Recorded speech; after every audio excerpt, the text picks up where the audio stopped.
My question though to you, Butch, is Beauden Barrett at 15. Obviously you're a World Cup winner. You played, 14 years, 13 years of international rugby and professional rugby at the highest level as a fly-off. Beauden Barrett, World Player of the Year, World Cup winner. Fly-off usually, now they play him at fullback. What's your views on that? Do you think, where do you think he will be best at? And how would you, I mean, you played a bit of midfield as well, but what would you, how would you feel if they suddenly switch you to 15?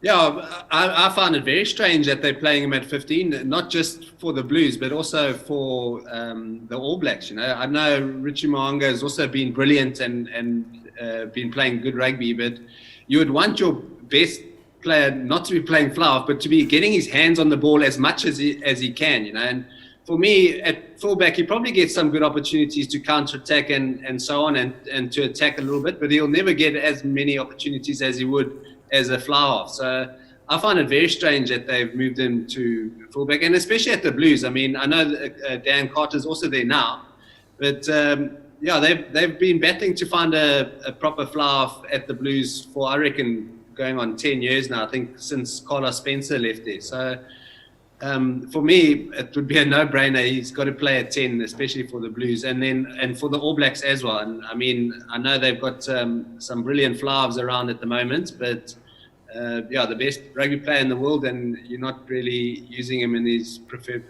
position. But the issue is exactly that, and I think England has got a similar issue between Ford and Farrell. Yeah. And it's when it's going well, when the team's playing well, it's not such a big issue. It's like when they're under pressure. So, for example, last year's World Cup, New Zealand against England under pressure, or England the week later against the Springboks under pressure. Exactly what you mentioned. If they're not the first us, you've got your best player, best decision maker, not first us, removed from the play, they find it so hard to actually assert themselves on the game. Yeah, and I think England are a prime example. I thought they missed a little beat there with playing Farrell at 12.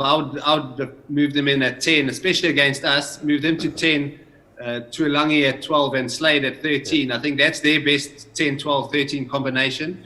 I think what played in our favour was that they all played so well against England in that semi-final. So there was no ways they were going to change that combination, because they had absolutely fired against the All Blacks. So for me, they're missing a treat. And like I said, Farrell is really experienced. He's tough.